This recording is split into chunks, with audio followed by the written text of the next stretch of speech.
Welcome to Buckets, brought to you by BetMGM, the king of sportsbooks. My name is Matt Moore. I'm the senior NBA writer for the Action Network, and this is your NBA season-long Stat Props Best Bets episode. I nailed all those words in the right order. On today's show, we'll go over all sorts of cool stuff that you can find in the market as far as player stats to be found across the markets as we get closer to the NBA season. We're recording this on Sunday night, so we've only got about, 8 days left before the start of the NBA season. Very excited. And to break all those great stats down and those props, I had to bring on two of the very best in props and futures. And this is Prop Futures. So who better to bring on than Jim Turvey? You know him from Wuckets. You can find him on Twitter at TurveyBets and in the Action Network app. And Joe Delara, who you can find on Twitter and in the Action Network app at Joe Delara. Joe, you're killing. You got to get a hand. Brandon has a handle. Like you got to get. I need. Honestly, I think like treadmill and chains should probably be the handle, but we got to spice it up, my man, because Joe Delara, like just the name is. Although I guess you own it, so that's pretty impressive. But we got to spice it up, my man. I know. Look, I don't know. Like, I think maybe we'll have to like add in a different thing or maybe like add an emoji or something like that. But the people like it, it's just, I am who I am. No, just Joe Delara. All right. Want to let you know everything we talk about, as always, can be found in the award-winning Action Network app. The props that we find, you can find in these gentlemen's bios tracked on the apps. Make sure to check that out. Also want to let you know that if you haven't yet, go to youtube.com/The Action Network, subscribe, turn on notifications, and you can catch all of our great live shows, not only on the NFL, but also we'll be having them for the NBA. We're looking at starting, we got some really cool stuff in the works for a live show on the NBA, as well as you'll be able to find content from all the great stuff that we're doing for season previews, this podcast, all sorts of cool stuff. Check it out on the Action Network YouTube page. All right, gents. So I want to get started with you. Jim, let's start with you. When these markets first start popping out, and some I saw, I think as early as like late August was like the first that they really kind of started spitting out. September is when they kind of start filling in a lot more. And then really once we get to preseason, we start to get like a very good menu of these season prop stat bets. What are you looking for when you're trying to find value on these plays? What are the signifiers for edge for you in these markets? Yeah, for sure. So first of all, I think it is always wise to, as soon as those markets come out, at least be poking around a little bit, because these numbers don't move as much as some others, but they'll notably move. I wrote a piece up for Action the other week. One had it had moved by the time the article came out, and it moved right after. So always go in and do some of that research as early as you can, if possible. But I think my overall approach, because there's so many of these run deep. They'll offer the top 30 or 40 scores in the NBA this season. Same for rebounds, assists. It's a lot to really to kind of like dive into each single one. So I usually kind of go a once over and just see if anything smells weird. I might go in and do a little research beforehand. Finals are done, kind of look at some players who potentially shot, who saw their field goal percentage go up by a ton last season, and I'm thinking maybe are going to regress back a little bit this season. Going into depth charts and just seeing players who, maybe they got really high usage last year, but they have people coming onto the team this year. They're going to eat into that usage a little bit. Players that, they were high usage when certain players were out last season, but we're not expecting those players to be out this season. And I said all of those centered around unders. I usually skew a little bit under more than over, but this isn't a market where I think it's egregious and you have to only look at unders. I think there are overs as well. So same deal. So say you have a team that, someone wasn't as high usage, but a couple big usage players left in the off season or something. So you can kind of do a little prep work before it going into it, and then when it drops, you're ready to kind of attack these numbers as they drop. Joe Delara, who I will go ahead and preface this. We're recording this on Sunday night, and Joe is both a Giants fan and also bet Giants money line, and they lost on a 4th and goal incompletion with no time remaining to absolutely just kick him in the nuts as hard as possible.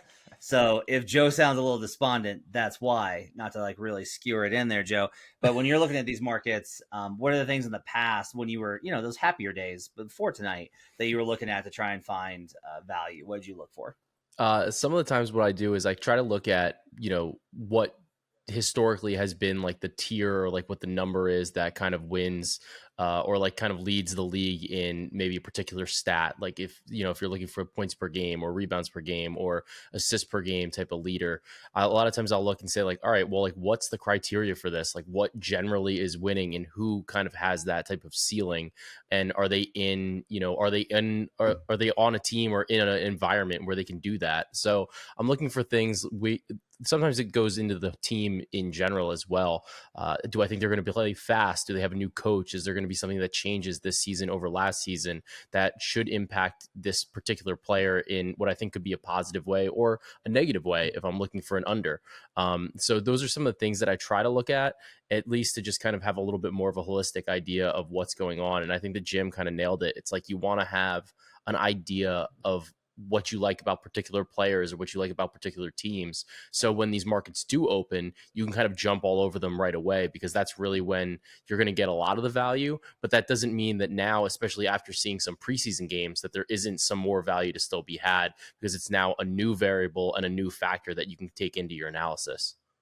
Can I hop in really quick? One thing that Joe said that reminded me, I think is a great point. New coaches, looking at a team that potentially was had a slower pace coach last season is going to have a faster pace coach this season, or the inverse. I think pace is kind of one of those things that a lot of smart bettors know to pay attention to, but the market doesn't always catch on to. I think that's a really big thing. So new teams or teams with new coaches who are flipping the pace in either direction is really big for season long stuff. Yeah, I tend to target preseason is really where I want to bet these things. Like I will take some that these two gentlemen give us tonight and I'll probably tail them. And then things like last season, I knew that the Heat were going to be undersized and you would tend to think that I would think that Bam would go over his rebound number, but he didn't because it's actually harder if you're small bodied.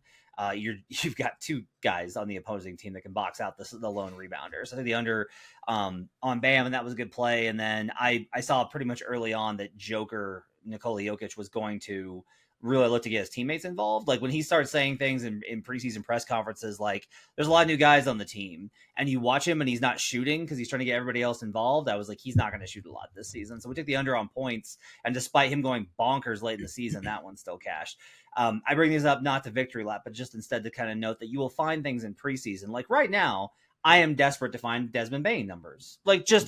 I'll take anything at this point. Like any book that wants to lay a Desmond Bane number out there. I don't care. Stocks. I'll take a Desmond Bane stocks number because Desmond Bane's about to absolutely destroy the league and people really don't understand how good he's going to be. And we talked about him for most improved, but like that's a case of when I watch Memphis, I'm like, oh, Desmond's making a leap. Like that's going to be a lot bigger. I'm looking for opportunities on Patrick Williams as well. Like players like that are kind of marginal. If you can find those in the market, I think there's a little bit of opportunity there. Because some books are actually offering pretty niche ones depending on where you find them, even if they're tied to say a parlay with like a team outcome. I actually like those pretty well because one that I did last season was I took Harden to lead the league in assists and the Sixers to win the Eastern Conference. So guess what I was able to do when they were facing the Boston Celtics and they were up? I was able to absolutely just hammer the shit out of Boston because I had this nice fat ticket beforehand. I'm not saying that you should always do that, but it was a specific circumstance that led to a pretty good outcome for me. That was then totally negated because the Miami Heat decided to shoot 45% from three. All right, so let's get to some best bets here, guys. Let's get the people what they want because that's this week's entire edition is we're going to talk best bets throughout the week. So let's start with Joe Dolera. Joe, through your tears and the whiskey, what are your best bets for the NBA player prop stats for 2023-24? So I think my favorite one, and it hurts me a little bit because you guys all know that I'm a huge Tyrese Halliburton fan. I think that the number is a little mispriced for him to lead the league in assists per game.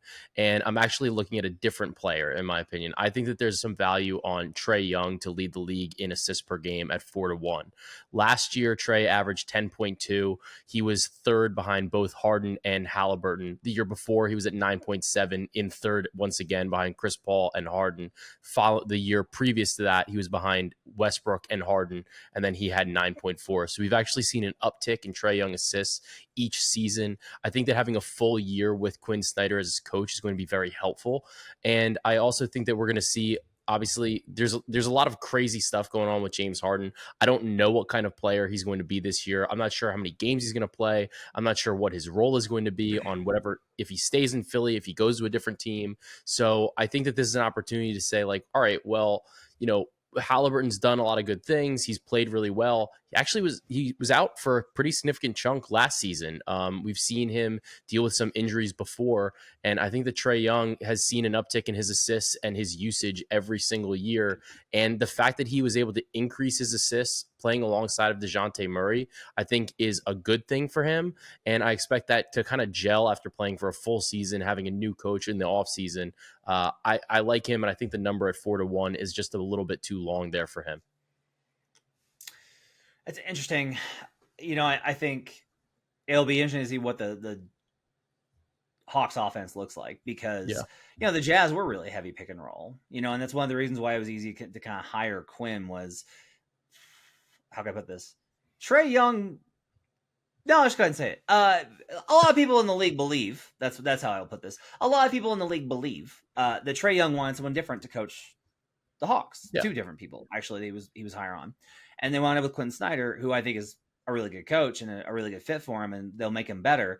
But like Donovan Mitchell did run a heavy pick and roll offense, and it wasn't necessarily heliocentric.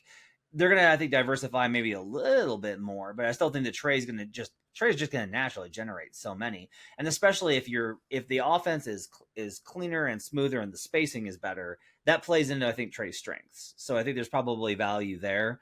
You're right. It's really odd to me to see the books like very much jump from underrating Tyrese Halliburton last year to very much being like having him at a minus number on these is like, oof, that's like he's a minus number for 11 plus in the market. And that's aggressive. It's crazy. He is still as well. Go ahead. Yeah. He's plus 195 in the market at one book to be the leader in assists. Jim, do you have any thoughts on this market in particular? So I don't have any specific leader one. So actually it goes well with Joe. Joe gave you a leader one. I'm going to give you some specific player ones on a certain stat for the season. So I've got two guys who I'm kind of looking at together, both breakout players last year, both really talented young guys. So it's always a little scary to fade, but Lauri Markkanen and De'Aaron Fox are two guys who I am looking to take the under on their points per game this season. So these are both guys who saw massive jumps in their field goal percentage last year. And a good amount of that was them being more comfortable in the league, being more physical and being able to get to the basket better. But we're talking about jumps from both guys right around 52 to right around 58% from inside the arc. Both players also saw a 3-point percentage jump, not 6%, but also jump as well. Even if there's just a touch of regression there for either of these guys, the books actually have Fox averaging more points per game than last season. I really don't see that. So for Fox, it's under 25 a game, and for Markkanen, it's under 24.5. The other thing with Markkanen is the Colin Sexton factor. So there's always a chance that he could get hurt again. He could get shipped out of town, and maybe we're relying on that field goal regression. But when Markkanen and Sexton were playing together at the start of the season, Markkanen was only averaging 22.2 points per game. It really was that after Sexton left the lineup, he was at around 27.8. So those are pretty notably different averages per game with Sexton, which makes sense. He's not exactly known for creating offense for his teammates, pretty high usage guy. So those are two that I'm really liking on the underside. One, if you're looking at an over, one I think just like a little bit priced off market. There's out there you can find Luka to average 32 plus at plus 220. Most books have him at around 31.5 for his overall prop, like juiced on either side. So to have plus 220 just to get that extra half point. He actually averaged more than this last season. He averaged 32.4. Tiny sample we're talking here, but with Kyrie in those 6 games, he averaged 32.5. He did average a few less points per possession when he was on the court with Kyrie, but I don't know if we all expect Kyrie to consistently be on the court at any time in any year. And there's just the trends in the league as a whole. You just see more scoring season after season after season. Luka is theoretically in shape this season. We will see if he plays himself out of shape, as you like to say, Matt. But this one at plus 220 as well, I just don't see that number being very accurately priced. So that's one if you prefer an over. So you're against Lauri Markkanen and you're bumping up Luka Doncic. So you're just gonna like go against me and like all the things that like I'm partial to. Like you're just like just digging. Okay, so I want to bring up one. I think those are pretty sharp plays. The Sexton one I think is interesting. I will say that Sexton was involved in multiple deals that the Jazz talked about in the Damian Lillard trade time. So Sexton was involved in conversations with Phoenix. Sexton was involved in their conversations with Portland, and Sexton was involved in multi-team deals involving the Miami Heat. So like Colin Sexton is not like a player that the Utah Jazz are like, oh no, yeah, Colin's going to be here a long time. That's not a thing. So I definitely think that one I have some questions about. Fox I actually think is like really interesting. Just the kind of the Kings in general I think are a fascinating question of how what kind of regression level do we think that they're going to go to. With Luka, I mean it really kind of comes down to like what's Kyrie's role, right? Like are there enough shots to go around, and will they just lean back in on ISO heavy Luka ball, which I just kind of think that's what he wants. Yeah. I don't mind the 32 play because I think that's what he wants. So, Joe, do you have any more? Is that the only one that you have for on the board tonight? I do have one other leader bet, and it's one that I think we just always talk about and we always give out. But Curry to lead in threes per game is at minus 150. Like, you have to take it. You have to. He literally didn't play enough games last year, and still did it. He still did it. Like it. I looked at the underwriting. The underwriting all looks fairly standard. Actually, FanDuel removed, they removed like some of the verbiage, but the verbiage all looks like, and based on what we heard back from the NBA last year, it was just Curry was the leader. They didn't even care. They didn't play 58 games. Like they were just like, no, he was the leader. So I think that just based on what he puts up, on the volume that he puts up every single game and the consistency at minus 150, you have to bet it. Like it's just wash, rinse, repeat. He just dominates 3-pointers per game. And I get the injury concerns. He's obviously another year older. Draymond, it looks like he's going to miss a little bit of time, but I do think that just not having to share the court with Jordan Poole should help, him maintain the 3-point volume over the course of the season, I think. I feel like I'm going to have to ask the league to make sure. Yeah. About the what the game limits are going to be, if like have they changed game limits on any of the statistical requirements? Yeah, because I know like have they changed that to 65? That'd be unfortunate for all of us in very big ways. Agreed. Because I know like last year, and on the NBA's website, the last I checked anyway, it's the 58 game minimum. If you don't play 58, then they go and look at how many games you did play and then basically add zeros up until you get to 58 games. And Curry last year, even doing that, still was the leader in points per game, in threes per game. So I think that, it might be better if we have a bit more clear answer from the NBA before the season starts. But based on what it says on their website, that's the way that you interpret it. That's the way I interpret it anyway. So Clay led the league in total threes. And Hield was 15 above Curry in 24 more games. God. Yeah. Curry. It's insane. Yeah, I mean, it's the last year's performance, I think, is what really makes it to where I think you just almost have to bet this again. Like, I was kind of thinking I wouldn't bet it again, to be perfectly honest with you. I was like, I don't know. Like, he keeps getting hurt, and they really got to keep him healthy. And, he's getting into his mid-30s and this, that, and the other. And now I'm kind of like, man, I don't know. Like, he only played 56 games last year, and he still won the damn thing. Like, for those that don't know, they have to prorate it. That's how he won, is like you have to prorate the total per game and then extrapolate it per 82, and like he still won. Like he still got it. That's insane. That doesn't make any sense. He is a cheat code. Absolutely. I love it. Okay. So to recap, Jim's got Lauri Markkanen under points, Fox under points. Luka over 32.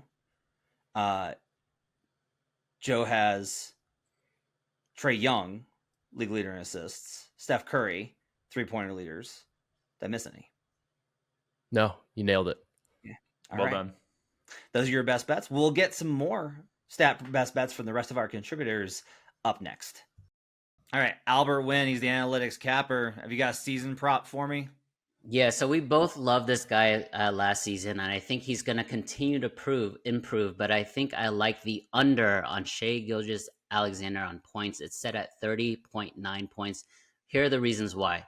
Since 1980, there's been 8 or 9 guys that have averaged 31 or more in back-to-back seasons, including Jordan, Iverson, Kobe, Harden.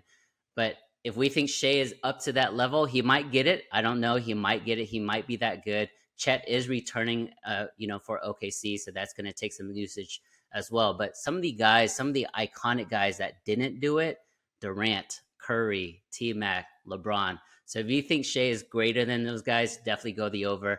But I like the under 30.9 points.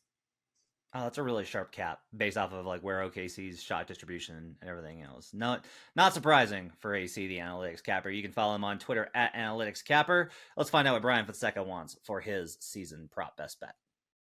All right, joining me now is Brian Fonseca. You can catch him out on the Action Network on both the NBA and the boxing side.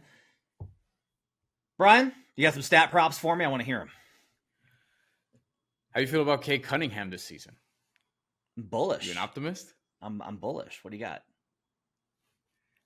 I like him over 21.7 points per game Okay. this season. I think I don't know if this is a most improved player type of year, and I'm generally against giving former top 5 draft picks most improved, especially just 3-4 years into their career, where it's like, hey, they just developed into who we thought they were going to become. But I do think he's going to be a candidate for the award because I'm expecting a breakout season. People kind of forgot about him, given he had a shortened season last year, and we all heard about the buzz from Team USA camp and him playing the sort of Luka Doncic role and him being better than a lot of the guys on the Team USA FIBA World Cup team at the time in those scrimmages. I'm not betting it because of that. I just think Cade's going to be really good. And I think the Pistons now have a team that's ready to at least get to 30 wins, and I think that they'll be pretty feisty. Maybe toward the end of the year, you see them put some things together, and I just think he's going to have the ball in his hands a lot. And you'll see him put some 25-7-7 games together along the course of the season. I don't think that's what he's going to average, but I like the slight over at 21.7 points. Give me like 22, 23 points a game, maybe a handful of assists, 5 or 6, things of that nature, maybe similar rebounds. I think Cade Cunningham's going to have a big year for the Pistons. So in preseason, he's shooting 33% from the field, and that includes 50% from 3. On non-3-pointers, he is shooting 3 of 11 per game. That's his averages, 3 of 11 per game. So that to me is my hesitancy is I think Cade's going to have to show us that he can shoot. Like he's just going to have to show us he can finish and he can shoot before I can buy in. I don't mind the bet based off of a usage perception, right? Like how good a player is Cade? What is all the hype on him? How much is he going to have the ball? Those 3 factors, I think, make this a pretty good bet. My concern is I'm just like, man, what if they don't have any spacing again and teams crowd him and he doesn't finish as well, coming off the injury, and he just still has a really miserable shooting percentage. If anything, you look at his preseason stats and you're like, well, he's definitely not a 50% 3-point shooter. He's shooting 2 of 4 per game right now in the first 2 games. So I'm a little hesitant on the stat prop, but look, if he makes the kind of leap that everybody in Team USA talks about, if he's that player, then that's what they should look like, and that's what he should look like, and he should breeze over this number. So I don't mind that play at all. What else you got? Tyus Jones over 6.9 assists per game, just basically 7 and up. Another guy I think who's going to have the ball, and obviously not as much as Jordan Poole, but Jordan Poole, he can get some assists with Kyle Kuzma. I think there's potential for Tyus Jones to have a quality sort of old school point guard season where you see a bunch of games of 15-8 or 12-10 or 18-9, sort of stat lines like that. I think that the assists feels like a good bet for me. As far as everyone I was looking at for assist overs, this was the one I felt best about because I think he's actually going to get them. I don't think this is a situation where he leaves Memphis and all of a sudden he has to score. I mean, people will have to score because Washington's not going to be very good, but I think the assist prop is there to be had. And I also think that he's somebody, maybe he gets traded at some point this year, trade deadline or whatever, winds up on a different team, different situation. That could sort of be a negative in this regard, depending on where he lands. But ultimately, I think that he can go over this considerably. I think he can get to almost 8 assists per game in Washington because of how he plays the position, how he distributes. And I just think that he's going to have those opportunities to get this number. Second unit, I think, is where he'll feast, right? I think he'll be on a lot of like second quarter Tyus Jones props throughout the season because I just think you gotta get him separated from Jordan Poole because Jordan is here to score. Like Jordan's gonna make his money based off of just putting up points. That's gonna be Jordan's priority this season. I don't blame him for it. That's what he's known for. That's what he does. But I think Tyus can absolutely go to work on the second units, especially if he gets minutes with Kuzma. They have a lot of guys that are not shot creators that are just kind of finishers. Where you've got guys like Landry Shamet, you've got Corey Kispert, who I really liked last year. Denny Avdia is very much like a slasher kind of guy. You got Kuzma, who works really well in pick and pop situations, and Gafford, who quite honestly is really underrated as a finisher in pick and roll. And this is a name not a lot of folks will gravitate towards, but like Mike Muscala, if he plays, if he winds up in the rotation, will hit pick and pop threes. If Tyus gets time to run that second unit, Tyus is going to be amazing. One of the things is just like Tyus is looking for the next extension to be pretty big. I wonder how that changes his approach to scoring and whether or not he looks to get points because that's the easiest way for him to show up on the stat line because he's not reliant on anybody else. But in general, I really like this. I think it's a very smart play. What else you got? Last one on player props. I just it has to stop at some point, right? LeBron James 27.2 points per game. It just feels like a large number. Vaya con Dios, my friend. You're on your own on this one. Like I know he keeps getting 27, 7, and 7, but I mean, even watching the playoffs last year, Matt, where we see him deferring to Austin Reeves, who is by some accounts at least the most improved player candidate this year. Maybe we'll get to that, maybe we won't. But LeBron James at 27, 7, and 7. I don't think it's a large under potentially, but I think this is at least a slight under. Like I don't think he's going to need to get 27, 7, and 7 unless Anthony Davis plays 48 games this year. But I'm not sure LeBron James is going to play more than that this year, given his recent injury history. D'Angelo Russell, Austin Reeves, Rui Hachimura, Gabe Vincent. Like, I'm just looking at other guys on their team who are going to score, have the ball in their hands. And I think LeBron, it's more of like, not that he can't do this anymore, but that he's going to be more willing to take a slight back seat. And again, the number is 27.2. Yeah. I'm still getting the prop if it's 27.1, which is still a lot of points. So I feel good about this one. I feel like LeBron, listen, this is year 21. He's on the verge of turning 40. He will do so, I believe, next year, December 30th. So he's going to be 39 in December. And I'm just like, how much longer can he just be a 27, 7, and 7 model of consistency? I think this year maybe is something along the lines of 25, 7, and 7. Strike me down if that's the case. But I looked at the number and I'm like, there's no way. There's no way. Can you name the 5 players that played 30 minutes per game at age 39 or older in league history? There were 5? Please do tell. Is Kevin Willis one of them? No. Can't be. Okay. It's, he didn't play 30 minutes. Karl Malone did it twice. That's okay. John Stockton. Okay. Reggie Miller. Kareem Abdul-Jabbar. And Michael Jordan. Those are the 5. 39 or older playing 30 minutes a night. And either matters 27 points. I don't have those numbers up right now, but I think probably some of them did. Probably Jordan. Definitely. But, Jordan. I will say this, though. I think you're right. Look, LeBron has every season he's talked about Anthony Davis needs to be our MVP. Every year he's done this. And every year he's had to kind of still be the guy because AD wasn't ready to step up. But AD's shooting a lot in preseason. Reeves is more set to contribute. They're moving the ball a lot more, and that's going to take a lot less off of him. Like, I don't mind this. This is a really good cap. I'm not going to bet it because I'm not betting against LeBron, but I totally get where you're coming from. I think it's probably smart. Like, if you asked me to eyeball it, if you're like, what do you think he averages? I'd be like, I don't know, 25. That sounds right. And that gives you 2 points of clearance. The problem is just like, is he going to have enough nights where it's like, oh yeah, LeBron scored 35 in a win? Like, those are the questions you have to ask. All right, that's Brian Fonseca. You can catch him in the Action Network app and on Action Network. Make sure to check him out for both his boxing, fights, and NBA coverage.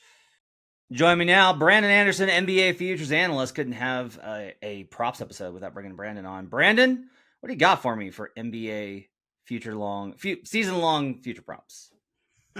Yeah, this is the one episode that I'm actually giving out some winners instead of some crazy long shots that will get crazy CLV on and lose anyway. I just got 2 bets here with minus numbers in front of them that I had to give out. So I know one of them we've already got on this podcast, and it's one we've talked about year after year after year. I got to do it again. Give me the Steph Curry threes per game leader bet. I got to do it. It is minus 150 at BetMGM. I see it minus 150, minus 167, 180 elsewhere. So effectively implied odds 60% at BetMGM, anywhere 60 to 64%. What are we doing? Like, why is this still a bet available to us every year? Thank you. We love you, books. Thank you for this bet that is available. Here's the numbers. I'll make the case again. Steph Curry, pretty good at shooting threes. Made 4.9 per game last year. Won this award like he does every single time at most books. Caveat, asterisk, star, be sure to read the fine print. Follow Joe Delera. Make sure that you read his thing about which books are the right place to get this bet. Last year, Steph played only 56 games. You need to get 58 to win this award, but they just give you zeros for the extra games in the official NBA counters, and Steph's so far ahead that it was fine at some books. So they beat read the you rules. to it, Yeah. They beat you to it, Brandon. Joe and Jim. Okay. From you, which is okay. So, the info is still really good. My question for you, since we've given this bet out already, I want to ask you this question. Okay. I like your. I do like you asking what the hell we're doing here because it's a very good question. Would you agree with me that this is less of a bet than it has been in years past? That like of all the years, like we've bet this the last couple of years, being like, what the hell? Why is this bet on the board? I will probably bet this before the season begins. I am not going to go as heavy as I did last year. Like I felt very lucky to have gotten out last year with it. I personally think that probably we're getting to a point where we're probably entering there's a risk here. I still think he should be the favorite. 60% implied still sounds good, but I'm not sure that it's like before I would have been like, this should be like minus 350. What are you doing? And now I'm kind of like, okay, we might be approaching the range where this is actually an accurate number. Okay, so I disagree because, I mean, I agree in theory, but I disagree with your numbers. I wrote the article on this 2 years ago, I believe, when I agree. It was a better angle 2 years ago. It's not as strong now. Clay's shooting is up. Dame's shooting more threes. Buddy's shooting threes. Like, there are guys who are closing the gap a little bit. Here's where I disagree. The number that I thought was genuinely the fair market price from 2 years ago in my article was minus 1,000. And I thought I was being kind at minus 1,000. Like, because here's the problem, or the good thing for us. He led the league last year by 0.5 threes per game. So that is a more than 10% margin over the next closest person. That's Clay. He also led the league in attempts per game. So even on a, quote, bad shooting year for Steph, we still have the most volume to shoot from. So there's such a huge cushion here of lead by having the volume, lead by having the greatest shooter in human history of a basketball in 7 straight healthy seasons. So throwing out that one season when he was barely played and they tanked, 4.1 threes or better, which would have won every single year. Here are the years Steph Curry has been the threes per game leader, starting with last year, 2023, 22, 21, not 2020, 19, 18, 17, 16, 15, 14, 13. 10 years, 10 out of the last 11 years. He has won this bet. Yes, I agree. it is not as valuable as it was 2 years ago. Yes, it is absolutely still bettable. It no longer should be minus 1,000. I have not done the math the same way this year, but I think now maybe it's approaching your minus 350 or something. I still think it is a clear value. The reason I had to give this out, and I even knew Joe and Jim would be on this, I suggested this to you in our text, and you were like, really again? And I was like, oh, really again is the response? All right, really again, bet it again. It still is free money as far as I'm concerned. He just has to play. Okay, what else you got? All right, so from the guy who brought you Steph's 3, a one-time only bet that I might like more than the Steph 3's bet this year. It's a one-time only because I don't think we're getting it again. Victor Wembanyama to block 5 shots in any one game. In any game this season, Victor has to block 5 shots. It's minus 150. Now, this is not a widely available bet. You're going to have to look around and find this one. But I think that this bet genuinely could cash by the end of October.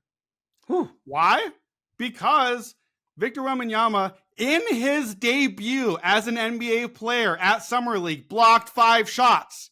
In the first time he ever stepped on a court. Remember how bad he was that game? Remember how it was overwhelming with the cameras and everything? And we're all like, oh, I don't know. What? Blocked 5 shots anyway. He did it 6 times last year in the French League. 27 NBA players blocked 5 shots in a game last year. You're telling me 27 guys are going to do it, but not Victor Wembanyama, the dude who can just stand flat-footed and touch the rim? He's not going to block 5 shots in a game. I don't know who the current J.R. Smith is, but if we get some wild young player who's I'm going to score on that dude, that tall guy, I'm going to get him, he might legit block 5 shots in a possession. He'll just keep blocking a guy and embarrassing someone. Yeah. Last year, 17 players had multiple games with 5 blocks. Jaren Jackson Jr. did it 14 times. Victor Wembanyama is going to block 5 shots in a game. I think that this cashes by Thanksgiving. He would have to retire and move back to France before that for me not to like this number here. Here's the math on it. If he played 45 games only, the injuries get to him, etc., and has only a 2% chance of blocking 5 shots in any one game, now we're fair priced at minus 150. That's what has to happen for this to be the right price. If he plays 65 games and 5% to do it, we're basically 99 point whatever percent. I make this minus 700 minimum. I think it probably should be longer than that, shorter. I never know how to say it. You should bet this. So yeah, Victor Wembanyama to block 5 shots. Again, not per game. This is one time in the entire season. He could do an opening night. Well, Wednesday opening night. He just blocked Luka 5 times and we're cashed. And yeah, you got to bet this one. Again, you have to look around. It's not everywhere, but there are a lot of specialized Wembanyama props. They're pretty much all terrible. I found the one. This is the one that I want. And I just will say this. I would bet this 365 times if I could. So I'll just leave you with that little hint. Okay. All right. What else you got? Just last thing, a couple of Wemby escalators on the blocks front. Look, I'm not betting him for Rookie of the Year. We've done that already. I won't get into that here. But unquestionably, he may be ready to make a huge defensive impact. So I'm going to let you help me with this one. This is my last thing here. I have 2 choices. Either Victor Wembanyama to make first team all defense right now as a rookie, plus 900, or I can bet him to be the blocks leader at BetMGM, plus 1,000. Now, I think that I like the blocks better. Most years, 2.5 blocks a game does this. Jackson did it at 3.0 last year, but he did it the year before at 2.3. I think he's the right favorite, by the way. I like that bet too, plus 310. But we don't know what Wembanyama is going to be. 10-1 to be the blocks leader. Just, it seems very much in play. We saw, what was the Jazz dude's name in the 80s? Mark Eaton. That just was ginormous and swatted a billion shots every time. I think I like blocks leader better because it would genuinely not surprise me if he has some 8-9 block games where he's just swatting dudes. He's going to block some threes. This is the one thing we know for sure that he's definitely going to do. And rather than all defense? Does he get the reputation? Do we penalize for being a rookie? Are the Spurs good enough? Like all that plays in. Blocks leader, we just got to get to like 2.5 or 3 a game, and I think we're in the margin there. So what do you think between those two? I like the blocks leader. I think it would be wild. I don't know if it's like, it feels like such a conservative number for the Bucks to put a rookie to lead the league in blocks at 10-1, but this is the thing is, there's a lot of clips from this first couple of preseason games where guys are scared to challenge him. And you'd think like, oh, well, if they're not going to challenge it, doesn't that lower the block rate? No, because what that tells you is that the guards have enough sense of him to be like, no, he can absolutely, like, it doesn't matter what I do, he's going to get me. And like, that's the problem with him, is that he can be out of position and you're still blocked. Exactly. Yeah. There's been times where like guys beat him with a dribble and get to the rim. And it's like, oh, nope, didn't matter. I'm 4 feet behind you, still blocked you. Again, or like, he go get physical and pushed away because we know it's going to happen to him. Doesn't matter. Reached his hand out, still blocked you. Like, he's just going to block a lot of shots. He has an 8-foot wingspan. Yeah. He has an 8-foot wingspan. So that is stand at the edges of a couch, reach your arms out and just touch both ends and lift it up. Like that's 8 feet. That's what we're talking about right here. Like he can be like, yeah, we know he's going to block shots at the rim. You're going to be stunned when you're watching this guy standing in the paint, and he's going to just like shock NBA dudes who are like, oh, I got an open 3, rhythm 3. Here I go. And out of nowhere, here's like a fingertip swatting it away because Wembanyama took like a half step and just reached into the sky. Like the thing that, Luke Cornett does, the thing where he just like jumps. Wembanyama's going to do that and block a shot. Like in the middle of it, he's just going to be like, oh, that's a good move. I'll do that now. Blocked. I just grab the ball and go down to the other end. Like this is the most absurd take. All the things I'm saying right now, I hear it. Like this is not the thing I say about dudes. Wembanyama for blocks alone is that.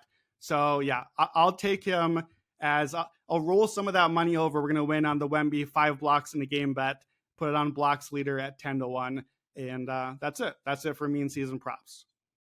We will be back tomorrow with another episode of Best Bets. You guys are going to love it. So make sure to tune in for that. My thanks to David Payne, our producer, and our great video team putting these up on YouTube page, youtube.com/theactionnetwork. We'll see you guys again next time. Till then, let's get buckets.